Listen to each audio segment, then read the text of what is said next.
What is up, everyone? It's Quinn here, and in today's video, I'm going to be going through my top 24 redraft fantasy football running back rankings. Let me know your thoughts on these rankings, which players you think are too high or too low. Would love to hear your thoughts down below, and I'll also be splitting these players up into tiers. I'll be going through my wide receivers, quarterbacks, tight ends within the next few days, but let's just dive right into the top 24 running backs. We're going to start off with my running back one in tier 1. It's going to be Christian McCaffrey. At this point, it seems like he is pretty much the consensus RB1, coming off a season where he averaged 24.5 PPR points per game. He's been a top 2 running back in points per game in his last 4 full seasons. You just know when CMC's out there, he's going to be delivering you high-end RB1 production, so I think it makes sense to have him here as my RB1.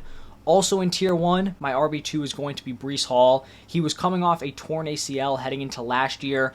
By the time he was cleared for a full workload in week 5, from that point on, he averaged 19.3 PPR points per game. That was while playing on one of the worst offenses in the NFL, had terrible quarterback play, one of the worst offensive lines in the league. Now he has Aaron Rodgers back. This offensive line is much better than it was last year. I think Breece Hall is definitely someone who has that high-end RB1 upside at the running back position, so I like him here as my RB2. And then my final tier 1 running back is going to be Bijan Robinson. It seems like CMC is the top dog, and then you pretty much have people flipping back and forth on Breece Hall and Bijan Robinson.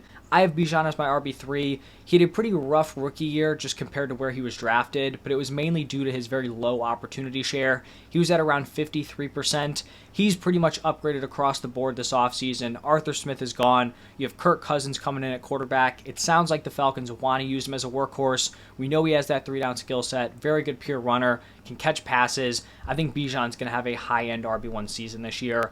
So that's going to wrap up tier 1. I think the pretty clear consensus top 3 at this point. Pivoting into tier 2, my RB4 is going to be Jahmyr Gibbs, and after he returned from a hamstring injury, he averaged 19.4 PPR points per game in his last 10 games, and he was a guy who did it on a pretty limited opportunity share, just barely got over 50% of the opportunities in this backfield. I'd expect some improvement in that area this year.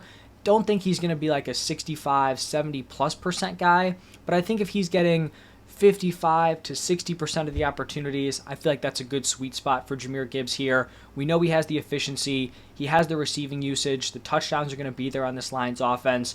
The only thing really kind of separating him from tier 1 is I don't think he's going to have the same kind of workload that CMC, Breece, Bijan Robinson will have, but someone who I'm definitely willing to take in the first round and, have him here as a top 4 running back this year. And then my other tier 2 running back is going to be Jonathan Taylor, my RB5. In 2021, he was the running back 1 in points per game. He's been somewhat disappointing over the past 2 seasons. 2022 was due to injuries.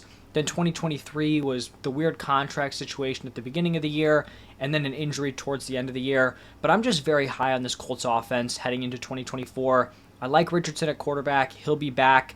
Maybe the touchdowns aren't going to be there for JT. The receiving usage may be a little bit questionable, but I just think he's going to be so unbelievably efficient with Anthony Richardson, being a threat out of the backfield. I think this Colts run game is going to be very impressive, so I like JT here as my RB5. Now, pivoting into tier 3, I'm probably going to be higher on my RB6 than consensus. It's going to be Devon Achane. This is a round where he's going on underdog, but I've noticed on some other platforms, I think ESPN, he's going way lower than this, probably the same on sites like Yahoo. I do like him here as a mid-tier RB1. I've seen some people freaking out that Mike McDaniel said this RB room was going to be led by Raheem Mostert.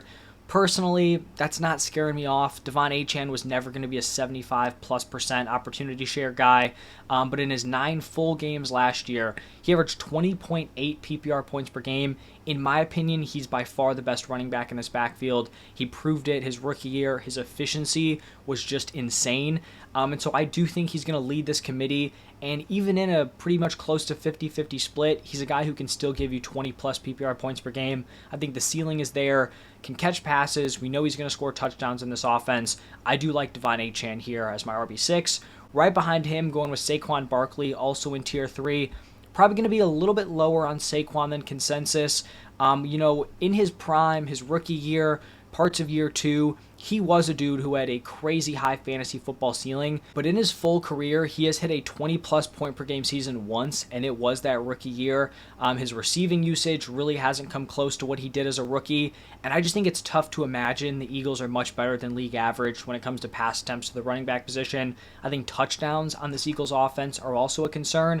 Jalen Hurts has 28 rushing touchdowns in the past 2 seasons.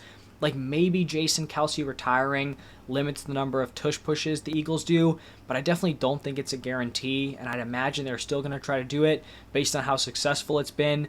I think he should be very efficient behind this offensive line. I'm just not sure if he has that elite ceiling that, has me rank him any higher than this. Like, if you're not getting a ton of receiving usage and you're not scoring touchdowns, I feel like the efficiency can kind of only take you so far. So that's where I'm at with Saquon. Also in tier 3, going with Kyren Williams here as my RB8. I'm not freaking out over the Blake Corum draft pick. I think the Rams view Blake Corum as insurance if Kyren Williams were to go down. I think they view him as a very solid running back 2 option. I don't think the Rams are looking at Blake Corum as someone who's going to take Kyren Williams' spot. Kyren was the running back 2 in fantasy points per game last season. He had the 4th highest opportunity share in the NFL. He was 3rd in touchdowns, rushing yards, 4th in red zone touches, despite missing 5 games. So the volume was there. He was getting important looks. Maybe we see that usage decrease a little bit, which I think will still be fine. But he should still be handling a solid workload on a very good offense. The Rams clearly like him. So I think Kyren here as a top 10 running back makes a lot of sense. Continuing with tier 3, we've got Derrick Henry up next here. And I think we always have to be aware of the risk that comes with drafting a 30-year-old running back, especially one that has the wear and tear that Derrick Henry has. But this landing spot to the Ravens is awesome. I think it's a pretty perfect fit. This was a backfield that averaged 24.3 PPR points per game last year, and that was while it was led by Gus Edwards and Justice Hill. Like, a backfield with 2 just kind of all-right running backs was giving you 24-plus points per game. Now you bring in Derrick Henry, who should dominate the opportunities, see a very strong number of carries, and those carries should be very efficient with the threat of Lamar Jackson using his legs. He should also score a ton of touchdowns. Even though Lamar, has great rushing production, he really hasn't gotten to the end zone a ton. Like, he has 10 total rushing touchdowns in the last 3 seasons. He's never rushed for more than 7 in his NFL career. He's not a guy who's in there vulturing touchdowns like a Jalen Hurts, a Josh Allen. He just, they just don't use him that way. So I'm very high on Derrick Henry. If he was a younger running back, I'd probably have him maybe even all the way up in tier 2. Maybe honestly tier 1 if he was like, a few years younger. The risk is baked in, which is why I have him here as my RB9. But if he stays healthy, doesn't have a serious fall off, he should definitely outperform this RB9 ranking. And then my final tier 3 running back, my RB10, it's going to be Travis Etienne. He was the running back 7 in points per game last year. He saw really strong usage, was 6th in opportunity share. It sounds like the Jaguars want to get Tank Bigsby a little bit more involved, kind of establish someone as the RB2 behind Travis Etienne. But I was someone who actually thought Bigsby would be more involved last year. He really just was not all that great. Like, Etienne, kind of just blew him out of the water. I still think Etienne should be their clear-cut RB1. And if he can somehow pair his 2022 rushing efficiency with his 2023 receiving usage, his ceiling is very, very high for fantasy. Like this Jaguars offense, I think they're going to be a better unit than they were last year, and that's obviously going to benefit Travis Etienne. Now, pivoting into tier 4, we're going to go with Isaiah Pacheco leading this tier. He was the running back 14 in points per game last year. The Chiefs have done pretty much nothing to add competition at the running back position, and I do expect this Chiefs offense to be better this season than they were in 2023. Last year, they were 14th in points. They were top 6 in points from 2018 to 2022. They've added weapons at the wide receiver position. I do think as a unit, they're going to be better. And Pacheco had the 8th highest opportunity share last year. So if you're giving him that type of usage on an offense that I think is going to be better, I think he has to be ranked as an RB1 this season. Continuing with tier 4, and actually my last tier 4 running back, it's going to be Josh Jacobs. Not overly high on Josh Jacobs. We know LaFleur's kind of known for using running back by committees. His comments this offseason haven't really made me feel like this is going to be a different situation. The Packers drafted Marshawn Lloyd in round 3, and it's also just tough to know what version of Josh Jacobs we're getting here this season. If we're getting 2022 Josh Jacobs, that would be amazing. 2023 Josh Jacobs was pretty rough last year. Averaged 3.5 yards per carry, was negative 0.37 rushing yards over expected per attempt. So maybe we get a bounce back, maybe we don't, and this turns into a committee between him and Marshawn Lloyd, kind of risking the potential upside with the potential downside of him not being the same guy here this season. Now shifting into tier 5, getting into our running back twos, the first guy in this tier is going to be James Cook. He saw a significant increase in usage from year 1 to year 2. He was 4th in rushing yards, 8th in receiving yards last year, the running back 19 in PPR points per game. I think there's reason to believe he takes another step forward. He had some really costly drops last year that could have led to touchdowns. I think he had like 5 or 6 total drops, but pretty much every single one of those would have been a touchdown if he did not drop it. So that, should kind of regress to the mean here. He probably should be scoring more than 6 times in 2024.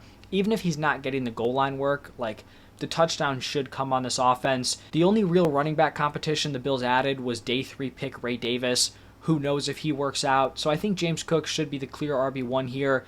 Probably not going to be a 3-down workhorse dude. Probably not getting those goal line opportunities, but I think he can still pay off here as a high-end RB2. Continuing with tier 5, the next running back is going to be Joe Mixon. And I think Mixon going to the Texans, he has a great opportunity to have a workhorse role. Outside of his rookie season, he has been a top 7 running back in opportunity share every other season. Devin Singletary's gone, who was the RB1 last year.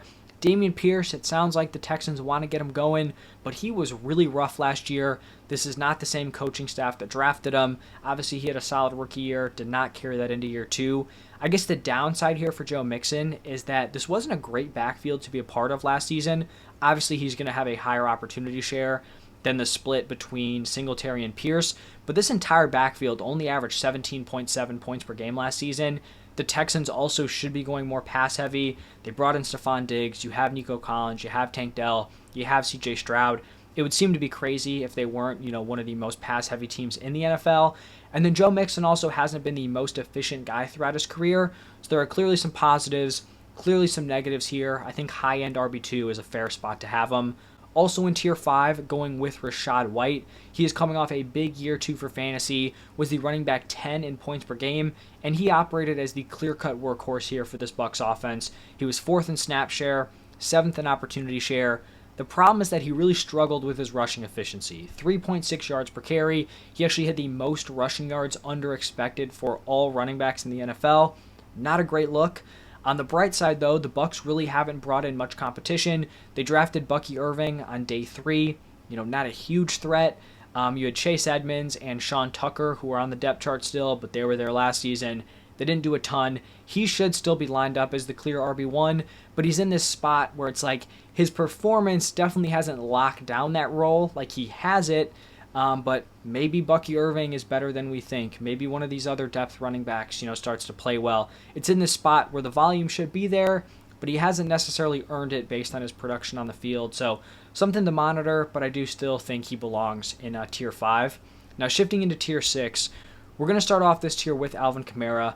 He was the running back 3 in points per game last year. I'm definitely not expecting him to repeat that production. He's going to be 29 when the season starts. He's definitely not the same player he was, a few years ago, but I still think he can give you really nice running back 2 production for fantasy. He was 2nd in running back targets, receptions, and target share last year, but when it came to his rushing efficiency, he was 4th worst in rushing yards over expected per attempt. His closest running back competition is Kendre Miller, who, was a day 2 pick last year. Didn't do a ton as a rookie. We'll see if he starts to eat into Kamara's usage. Right now, fine drafting him as like a mid-tier RB2. Then behind Kamara, another veteran, we have Aaron Jones. I really like this landing spot here with the Vikings. I'm not expecting Aaron Jones to be like the complete workhorse. I expect Ty Chandler to kind of filter in as the RB2. But in his career, Aaron Jones has proven he does not need a monster workload to produce.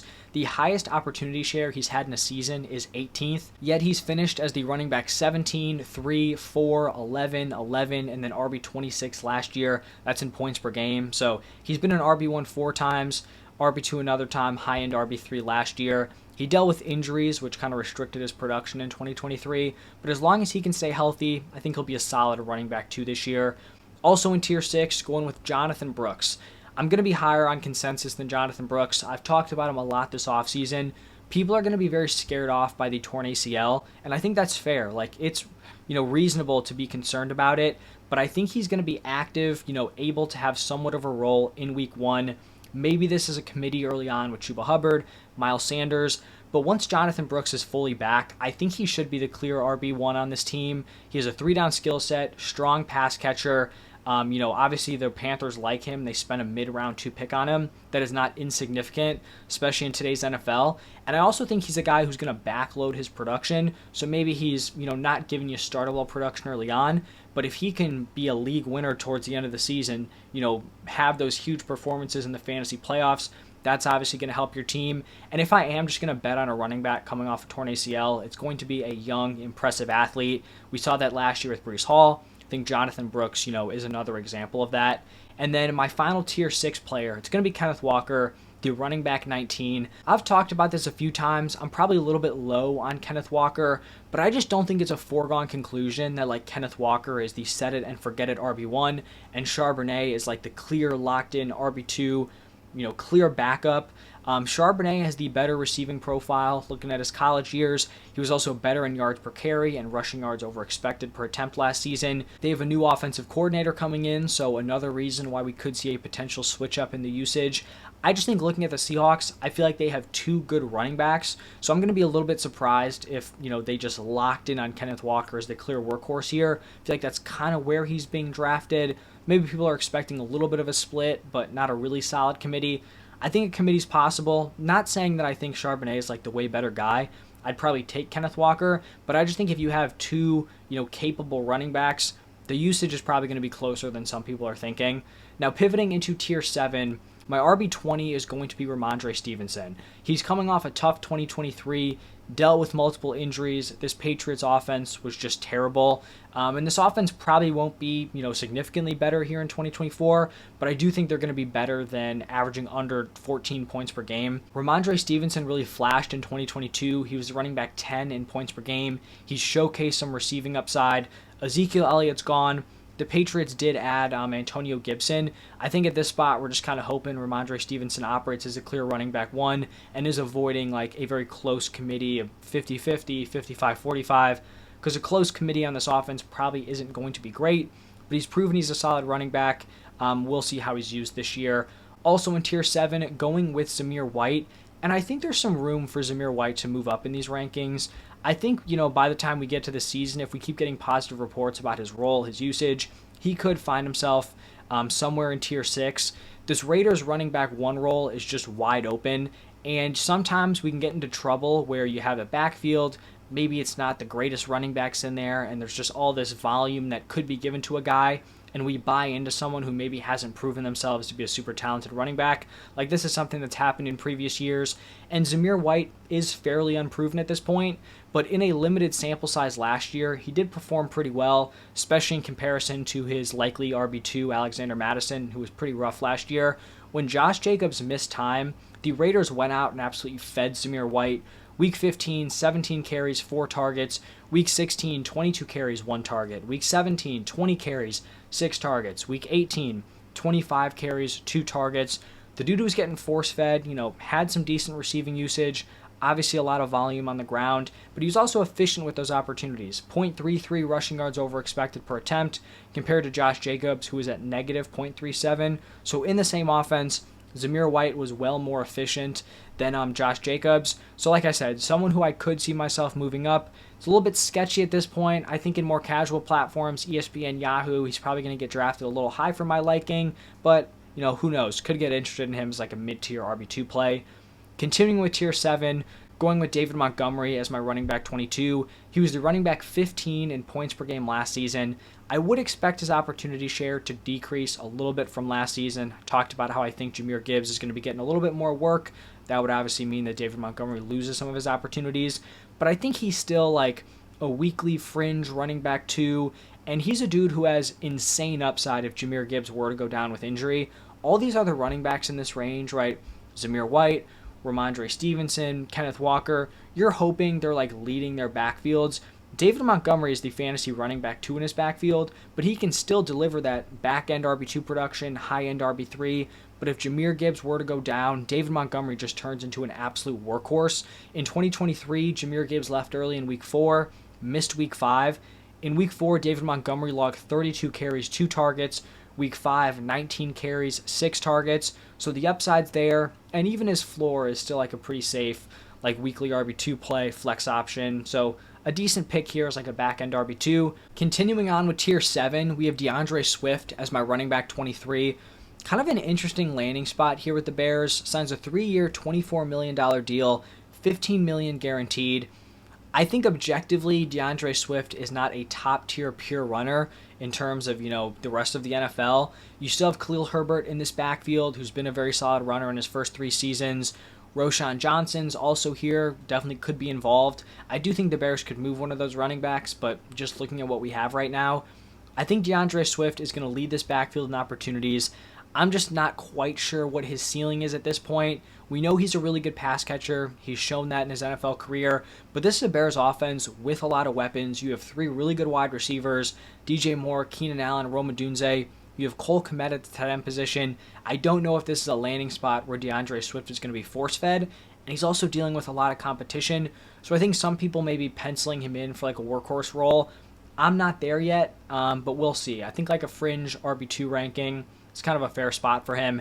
And then my final running back here, RB24, it's going to be Raheem Mostert. And he's a very odd guy to rank. He was the running back 4 in PPR points per game last season. And it might seem crazy, someone finished as like a high-end RB1. Now they're barely ranked as like an RB2. He averaged 17.8 PPR points per game. The problem is that it was just such an outlier season. His next best fantasy season was 12.5 PPR points per game in 2020. And he could definitely end up entering the season as like the 1A in this Dolphins committee, but even like a 1A role is still going to be pretty much 50-50 with Devon Achane. He's 32 years old. A major fall off could happen at any point. He's also not a guy who's like completely avoided injuries throughout his career. So maybe he ends up, going out, having another monster season, but he also just kind of feels like a ticking time bomb here where like maybe he's decent for a few weeks, then he gets injured, completely falls off. Jalen Wright could step up, earn a role. I also just think Devon Achane's the best running back in this backfield. So there are certainly ways he pays off, gives you strong production in certain weeks, but I also think by the end of the year, he could end up just being dust. So there's a lot of upside, also a lot of risk with drafting Raheem Mostert. You'll just have to take that into account if you are selecting him here. But that's going to wrap it up for my top 24 running backs. As always, I'd love to hear your guys' feedback. Who do you have higher? Who do you have lower? Let me know your reasoning. Stay tuned for the rest of my positional rankings. We'll also probably be putting out some overall rankings after that. But thank you all for stopping by, and I will see you in the next one.